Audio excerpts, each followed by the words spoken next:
Ethelflaed's next move was one that Osric did not expect. It may have been an hour or it may have been two when she stepped out of the hall and stood before her people again. She scanned the crowd and then spoke hastily to Aldhelm, who strode into the mass of people emerging with Eadith. Osric watched as the woman stood before Ethelflaed, and inclined her head, briefly. "You are the sister of the lord who was slain," Ethelflaed said. "I am." "And did you see Osric, former captain of the Mercen Guard, cut down your brother?" "There was pleasure in that, former," Osric could hear. "I believe it was in error," said Eadith replied, not taking her eyes off Ethelflaed. Osric turned to stare at her. Grief, shock. All cloud the mind. She was recovering, and still is recovering from great trauma. "I witnessed Eadgilf kill my brother, and I believe Osric heard me say that." "Nevertheless, you did kill the lord of my land?" Ethelflaed now turned to Osric. "You will speak?" she shouted. "Of course I'll speak," thought Osric, dully. "Yes. And your men?" She looked at the mercenaries beside Osric. "They witnessed this too?" Osric turned to them, giving them her same earnest look. Tell the truth, was what she meant by that look. "Yes," they all agreed. "You may go," she nodded to Eadith, then bent briefly to Aldhelm, who crossed to Osric, and placed a hand firmly on her shoulder. "I am sorry to be the one to do this," he said, and took her by the arm to stand in the very centre of the steps. Osric Lackland. Of Strathclyde, Osric heard Angus shout, then heard Philemad, Alba, and at least one of her men shout, "Mercia." Ethelflaed, if she heard them at all, continued stolidly. "You are judged by myself, as the ruler of this land of Mercia, in an emergency written, to be guilty. It only remains to pass sentence. I understand you have received word, Gerald." This interruption came from Aldhelm, who called down to Eadith, who was standing before the crowd and was looking up at the proceedings, beautiful eyes, open and alert. She looked to Aldhelm. Ethelflaed bridled at the interruption, but said nothing. "I have," Eadith confirmed, then stepped up to the first step and repeated loudly, "I have." "And was it enough?" Aldhelm pressed. "It was more than enough," Eadith assured him, again, loud enough for all to hear. "There is another witness." This time it was Osric who spoke. "Another witness, my lord," she said to Aldhelm. "Who, Osric?" Aldhelm asked, his voice dangerously quiet. "Lord Aethelstan." And, whether Ethelflaed wanted him to or not, the black-haired boy, young man now at aged about 14 or 15, came to stand by his aunt. "It is true, I witnessed it, as did your own daughter, Elfwin." Aethelstan was clear and to the point. "She would say the same as I. Osric Lackland did indeed kill the Lord Eadgilf." Then she was out of her mind, Ethelflaed concluded, glancing at Osric's stomach. "And as such. So a disturbed mind is a woman's mind?" Osric asked. "You are suggesting a woman is unfit in a position of power, Lady Ethelflaed? One with child may make ... irrational judgments," the Lady of the Mercens admitted. And it was true. She had made an irrational judgment over Eric when pregnant with Elfwin. She knew Osric knew that very well. "Then I am guilty," Osric proclaimed. "For there can be no other conclusion." "Guilty," Ethelflaed surmised, and looked around at her people again, making sure she was well heard. "My sentence is this. When you have had your child, you will return to Mercia. You shall be taken to a place of execution." But the rest of her sentence, whatever that might have been, was drowned out by the uproar, from the congregation before her, from Osric's warriors behind. Even Aldhelm recoiled. In the noise, few saw the Lord Aethelstan lean across to his aunt and confide something. Ethelflaed held up a hand. "A place of execution, to witness how justice should be done, lest you do not make the same mistake again." She had tried, Osric thought, she would give Ethelflaed that. But no one could be convinced that the Lady of the Mercens really meant it, or had intended to say it. Ethelflaed had not played the publicity well. She had said it, however, and stood at the front of all her men, her warriors, her people. and you will serve Mercia in her armies for a period of 2 years at a time I or my successor sees fit. My thanks, Lady Ethelfled, for judging me under Mercian law has demonstrated that I am, indeed, a Mercian. Ethelfled turned her head to her. Constantine said he would send me aid one day, she replied, as the crowd, encouraged by Aldhelm, dispersed. Osrith made sure she did not look at the people too closely, she would not be distracted by Uhtred or his men. I did not expect to pass over the deed to give it to you, Osrith replied, nor these warriors be blocked in on the Merse. I am glad your commander gave them the chance you would not give them. She glanced across to Aldhelm, who had ordered Miral to hold Constantine's men at spear point again. How dare she, Osrith thought, after everything. When she held a letter that Ethelfled wanted her to take back to Constantine about some sort of alliance, Osrith turned to the young man to the left of Ethelfled. Ethelstan, it is good to meet you. I have not been introduced, Ethelstan replied, a smaller imitation of his aunt's Ice Queen manner. It is so that your lady failed to overlook one of Mercia's captains? For I served your land well for a number of years. You were late to the battle, lady? We were in East Anglia, Ethelfled admitted. Ah, yes, commanding Edward's men. Osrith shifted her weight between her feet. As I recall, you used to commit your poor brother's toys to the fire, upsetting an 8-year-old just to watch him cry. I see nothing has changed. She saw Ethelstan reach for his sword, but Osrith was quicker, and Buay was in her hand. He stopped, without breaking eye contact. Try it, and it will be Elf who succeeds to the crowns, Osrith told him. I have killed, Ethelstan informed her, still looking at her. And I will do so again. Osrith smiled, and shook her head. If you had wanted me dead, I would be dead. What is your purpose? One day I will be Lord of Mercia. I understand you have sworn to Mercia? I did, Osrith admitted, I have. And I have 2 years' service indentured. It was beginning to sink in. She had pulled it off, cleared the names of her men, restored her reputation. Then I humbly accept your service, nodded Ethelstan, and his voice took on a humble tone, respectful. She turned. And when I am free to fulfill my oath, Osrith said, with deliberate purpose, my blade will be yours. Osrith lowered Buay a little but was met with Ethelfled's blade, steel meeting steel, and saw the ring of Mercia again. Green set in gold, that had been passed from ruler to ruler since the first Ickling, the first leader of the Angles in the middle of the Heptarchy. Yet, Ethelfled was also Ifing, a Saxon from the line of Ifor who had begotten the West Saxons. Not today, Ethelfled said, shaking herself as if ridding herself of an irritating wasp and handing her sword back to Ethelstan. You are no longer for Edward, then. And you would take Wessex from him? Osrith scorned, like you would steal his toys when he was but a child, because you were jealous you could not succeed Alfred's crown. Osrith stood still, awaiting for the blow to come, for Ethelfled to strike her, and she saw the Lady of the Mercians raise her hand, but pull it down to her side at the last moment. More than that, Ethelstan had also seen it. She waved to Aldhelm.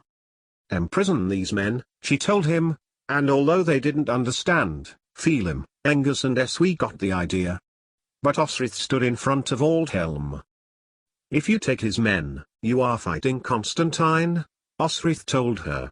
So there was little point in troubling yourself with a letter, lady. It will not matter, Ethelstan told her. When my turn comes, I will rule all of Britain, and Albert too. He says he will take all of Britain, Osrith told the Mormers, who laughed, and in Gaelish, again, told Ethelstan, you will try, Constantine respects that. My father was right, Ethelfled told her. You cannot trust a Gael. Then it is you who are foolish. Did you not treat with Constantine at Heavenfield? That stopped her, and Ethelblad dipped her head. He is indeed a fortunate man to have such an intelligent woman as the mother of his child, Ethelfled told her, gesturing a hand to Aldhelm to let the men go. It is a common mistake that many people seem to be making. You are in good company. Ethelfled gave a HMPH but said nothing, then walked past Osrith as if she did not exist. 2 years for Mercia, Osrith told herself. Well, she would make sure it would be when it suited her. Then, she noticed all of her men had come to stand by her. A drink. Elfrith declared. We? He asked. Drink? You understand? I can speak English, we told him. And you drink ale from Buxton, and your commander drinks local Aylesbury beer. Constantine has his spies too, it would appear, Miral chuckled. And then an almighty crash came from beyond Brunanburgh's fortress, before a rhythmical thumping, sword, spear, axe on shield. Miral raced to the palisade and called up to the men on guard. But there was no need for him to act as intermediary, nor as translator. For their warrior aloft screamed but one thing, over and over, in a language universal to everyone. Norse! He shouted. The Norse are invading. Osrith inhaled deeply and turned to her men. She noticed Ethelfled, however, racing out of the hall over to Ethelstan. Looks as if I am to begin serving my time to you now, lady, Osrith called, her life given meaning once again. The Norse were invading, and she was in the fortunate position to have fought with every one of the men who had stood by her, literally, at her trial. The Norse would meet its match with her division. 88,888,888. I have seen her, I must go to her. Finan's voice was one filled with piteous sadness. He had watched everything from the very back of the crowd. Though his eyesight was incredible, his hearing was not. She was brave, I will admit, said Osferth. Not many people would call their own trial. She did that? Sihtric asked, placing a hand on Osferth's shoulder, for the baby monk was just about to walk away. Osferth nodded. So Utad said. Come on, you slow bastards. Utad was at the palisade gate and was beckoning to them. At the other, Osrith with her men. Not one of them had told her not to fight, though, if she were honest, she probably should not have been fighting at all. But she had men, with different skills around her, and while they spoke different tongues and held their weaponry differently to one another, Osrith knew that lead them all was the key to victory. She knew that Elfrith and Phelim worked alone, and would take everything into consideration before they attacked, a hugely different approach to Angus and Miral who, though different in build, would tear onto the battlefield facing each danger fiercely and systematically. Her quiet Ossier would be thinking about his move before going on to a flurry of execution. Then there were the all-rounders, Elfrith, Egelfrith, Eswi. But there was a difference in culture. How could they go out to a battlefield wearing different clothing, with different blades, different war cries? The Gael and the two Cymric would tear into battle with the hollow yelling cry she had learned when fighting with them, in contrast to the Saxons, who roared very little. What could unite them? This was proven to Osrith when she tried to move with her men. When the Mercian warriors went with her, the men of Alba remained where they were. They are the enemy to us, Phelim replied in Pictish. Say, he added, and Osrith saw the recognition of the word on Miral's face. They are my men, were my men, in Mercia, not 2 months ago, she told them. They may be your enemy in the future, but not today. Elfkin and Egelfrith stopped their advance and went to stand beside Ossier and Elfrith. Of Alba? Asked Miral. Osrith nodded, and he turned to Engus. She is with child, and surely must be resting, he told the Strathclyde Morma. In our land, it is custom to let the woman decide, we told him. She is dear to us. Miral insisted, advancing him 1 step, 2. Aye, to us too, Engus replied, fiercely. And then, Osrith felt old and tired, and wanted the fireside and rest. Her bones ached.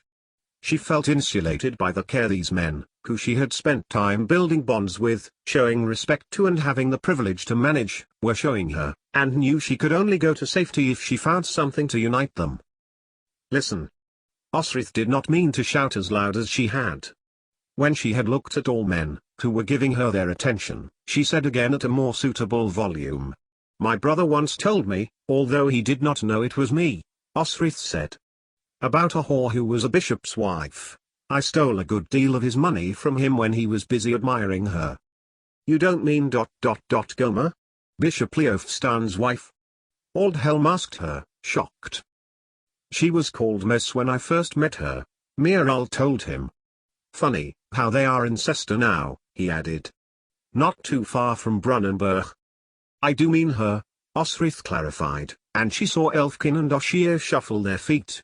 She had seen her once, and she had indeed been beautiful, dainty, poised. And Osrith had stolen her brother's silver when Uhtred had been distracted. We are in need of battle cry, and those who have met Mus will know that we are fighting to protect all in Mercia, including those who give warriors so much pleasure when they return from battle. For Mus, she declared, then spent a moment translating for Angus, Phililim and Eswi who, after a moment's delay laughed too. Mus. They all shouted. From across the other side of the palisade, the message must have been heard, and a response was shouted back. Mus. The best whore in the British Isles. 88,888,888. The mercenaries had assembled around the ramparts of Brunanburg, assembling for the fight, with West Saxons to their left, huddling together to give the greatest density of bodies. Amongst them, Uhtred's men. One of them could see across the field, could see Osrith with warriors around her. It is Osrith, Finan declared, his eyes right. Uhtred next to him spat. What does that bitch want now? Uhtred groaned, pain from his healing wound from mice spite needling him. Finan said nothing for a moment, but when she withdrew her seeks, he stepped past Uhtred. Look at her. Uhtred declared. She should be sitting indoors waiting for that bratling to be born, not fighting. She is no better than she should be. And what should she be? Finan asked. Not so ... arrogant. Not so ... carefree. She dances into a fight as if the world is going to part before her magnificent self. He scorned. She fights like you, Lord Uhtred, Sihtric said, with a grin. She does not. Uhtred rounded on his warrior. She does, Finan replied, watching her. Beyond them, a fight had broken out between the West Saxons and a mercenary division. On her horse, Ethelfled was going over to it, and when they saw her, men withdrew their weapons. No longer Mercia and Wessex. Everyone heard her declare, but Saxons and Angles, won. Osrith heard, and glanced at Miral and Elfrith. She means just today, Elfrith said aloud.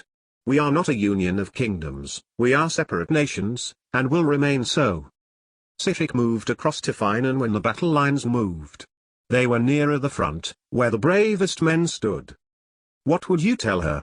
Asked Sihtric, who had his own share of maligning from Uhtred about his wife. That I love her. I don't need to own her to love her. I can love her without expectations. Then go to her, Sihtric encouraged, glancing at the ranging Norse. Before we begin here, tell her,